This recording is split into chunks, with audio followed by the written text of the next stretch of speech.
Just on Bizarre Gaming Studios for VODs, but on Typo House Games as well. We're going to move right into this match. Tony Guava versus Mekos here on Final We're moving right into a hand warmer on Final Destination. Okay, just kidding. It's a hand warmer. I don't know what's going on. I guess Tony wanted to make sure he could scoot around the stage and do cute stuff. Mekos is kind of like, I'm already warm. Mekos like, I can press my side B, I can press my Z. Let me see. My rope snake working, BK fire working, up there working. Yep, I'm good. Am I able to be reversed? All right, we in there. That's like some Mario players. Just like, all right, let me warm up. Up smash. All right, I'm good. I remember, I think Ally did that. That's probably where I got it from, yeah. And he just like walked around and up smash and did the reverse up smashes while the other person's over on the other side just clicking all these like buttons. Doing all these technical things, yeah. and he's just like, up smash, up smash, up smash. All right, good to go. All right, so I'm sure that this matchup has happened. Tony Guava and probably has. I don't remember the last time that it has. Mekos doesn't come to very many NC locals. He does some of them being like Meteor Smash and such. Sometimes he's come mainly just to play doubles. But yeah, I'm sure it's been quite a while since we've seen these two play. Yeah, so I'm interested to see how it'll be playing out. It seems like Tony Guava's been hot this weekend. Playing pretty hot because I think this is still winner's side. So. So I think that means that Tony must have defeated Moser, because I think that's how he had this play. Yeah, I think so. So good stuff to him. Probably feeling good and confident about himself, so that's a big part of it. So we'll see how that plays into this scenario here on game 1 on Fatality. Yep. Definitely a stage is going to benefit both, because we know both players we know both of these characters like killing off the top with their up throws.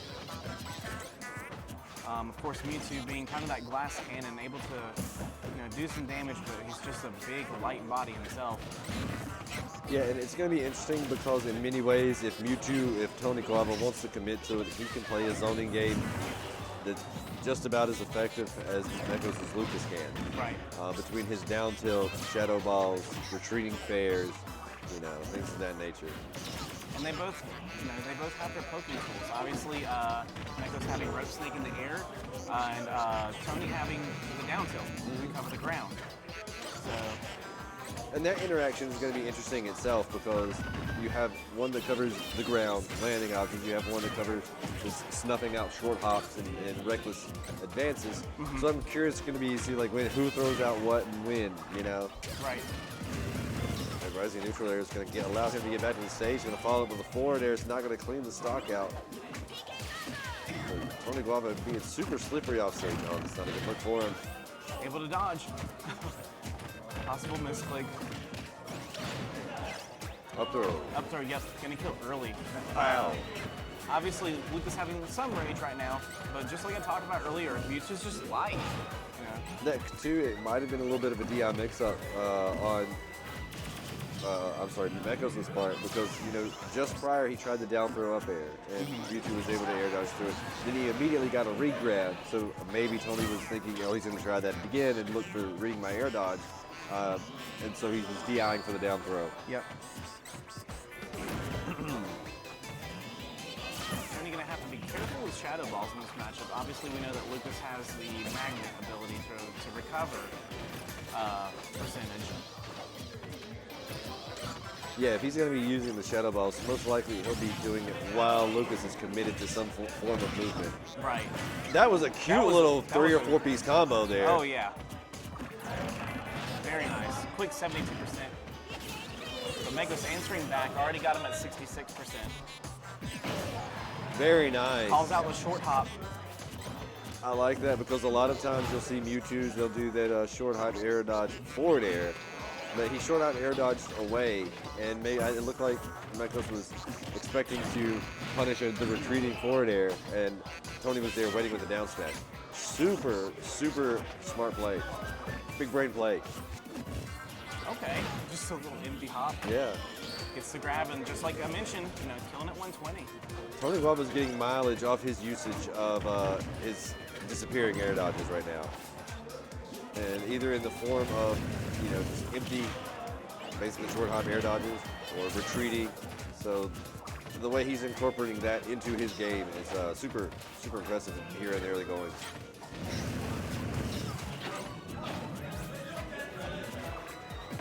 Oh, he had the roll read. Tried to call it out.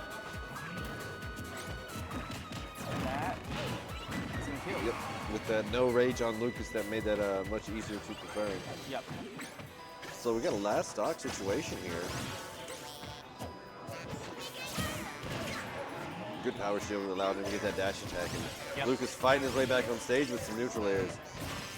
I'm going to be looking to see how Mekos is going to be using those neutral airs here in the future because that lasting hitbox and Lucas' aerial drift will allow him to probably catch Mewtwo's air dodges and reappearing.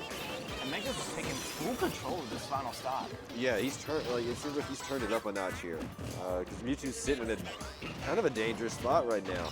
He could probably die, but the next grab is confirmed. Yeah, gonna be a scary situation. Trying to get the footstool disabled, but not able to get it. Gonna pay with an up air and gonna lose that game because of it. I'm not gonna lie. It was No. closer than I expected. Yeah. But it is the first game. I do expect these players to make adjustments. So we're going to see what kind of changes will be made and see if the flow shifts in more into one player's favor for the second game. Yeah, as you saw earlier with Mekos and Rango. Exactly, Mekos and Rango's first game was pretty close. And Yep. then as the set wore on, Mekos just widened that gap with his frankly superior adaptation skills that were on display in that particular matchup. One thing I'll be looking forward to see, or looking to see how Mekos adapts around it is Tony Guava's use of his air dodge, his disappearing air dodge, because he got a couple stocks off of it actually. Yeah. And he had some big damage or combos starters off of it. So I want to see how Mekos adapts to that, and then the counter adaptation from Tony as well. As we're going to Battlefield here, game 2. Catches them with the up smash. It was such a sticky situation or an awkward predicament for Tony Guava because if you're forced to decide between the air dodge or no air dodge, and if you air dodge, you eat the up smash, you don't, you're gonna eat up air. Yeah. Mekos taking more control early this game compared to last. Yeah, it seems like Mekos is feeling pretty comfortable on this stage and also with whatever adaptation he's made. Yeah. I'm sure Tony Guava wanted to, oh my goodness, not roll into that. Pressure there at the ledge, rolls from it right into a forward smash. Yeah, I was about to say that I was probably assuming that Tony Guava wanted this stage to, with some mobility to use the platforms, a lot of cancels, teleport cancels, things of that nature. Yeah. That's going to be one benefit to Battlefield. It's just, you just saw right there, Mewtwo's up tilt covering pretty much the entirety of the middle platform from underneath. Oh my goodness, heavens above, he about lost that stock. And yep, he's going to... Yep, stage spike. So Mekos now in a big way here in game 2, just complete turnaround. Smart, use that neutral air to cross over Mewtwo so he knew that he wouldn't have a chance of getting grabbed. Yeah, the... oh, excuse me. The cross-up neutral air from Lucas is a super great tool because if he crosses you up, and then he can throw out a jab before you can really turn around and grab and do too much of anything. So, super strong option. He's going to get the ledge trump, looking for the spike. Good escape there so he didn't have to re-grab the ledge.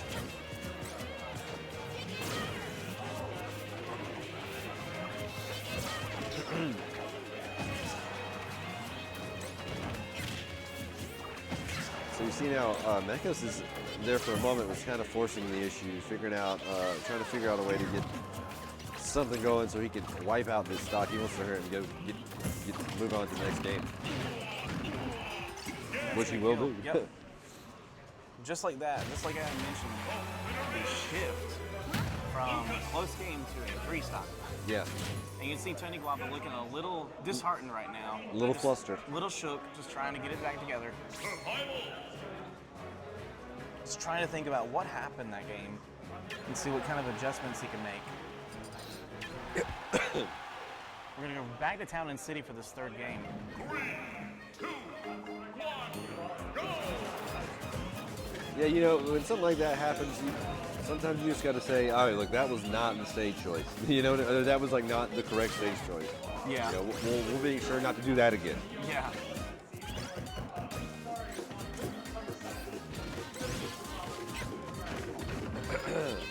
And Mekos, just like before, pressuring him off stage, really putting the shield pressure on too. Yeah. You can see how small that shield was getting. Really difficult to dodge things.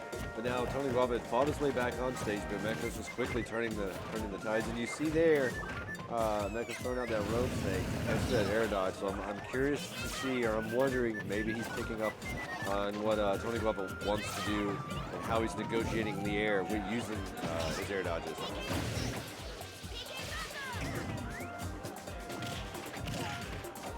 Okay, a little bit of damage off of that. I think he's trying to reflect the PK Thunder instead of hitting him, so it interferes with his recovery. Yeah, because of that, you'll have to instantly switch controls, you know, like reverse. Right, yeah. I imagine it's harder to do though because there's smaller, you know, it's tighter handling compared to like Nets. Yeah. Okay, good punish on the down smash. So Tony Guava's, you know, adapted, or at least he's put together a better showing thus far this game than he did the one previous. Sure, reflecting the PK Thunder. Oh, that's gonna be trouble. That is going to be a stop. And 100% this time though, so he is doing better this game. Yeah, I think the big, one of the big issues is, you saw there, they were roughly at equal percent, right? Mekos is just finding an easier time getting his kill confirmed, just getting kills. Whereas Tony Guava is seeming to struggle in that department. But in many ways, they're quite even in most of the other ways. Yep. Gonna catch the air dodge with a forward air. Yeah, he wasn't struggling to get that forward air there. Yeah. Even with a PK Thunder too, it is Lucas though, so they're not gonna do a whole lot of knockback.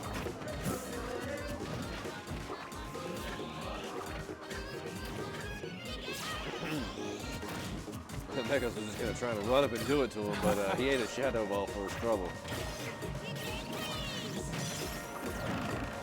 Didn't have quite enough time to escape. Was able to get a grab. Mekos with that shield pressure. Let the jab. Excuse me, the jab down to a whip, but Tony was already in the other zip code. Little way, actually perfectly spaced that down so as you saw, you kind of scooted forward just enough. So good awareness of his hitboxes. So now, oh, go ahead. I was going to say, probably was waiting for the defensive option there, but probably was unsure to get any kind of punish off of that. Yeah, I was going to say, we have a pretty tight game, actually tie game here, which goes back to show you that Tony's hanging in there. You know, he's going tit for tat with Mekos. It's just the real big swing here is finding KOs. This might, yeah, that's gonna be a kill. Now to Tony's credit, the last time he came off and managed to seal that stock away pretty quickly. So, which is what he's going to need to do here is he's on his winner's bracket light.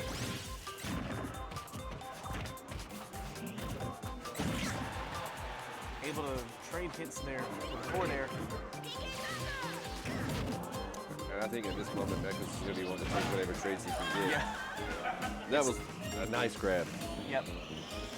Only 47%. Well, you say only, but considering that Mewtwo's been dying at 100, he's halfway dead. Yeah.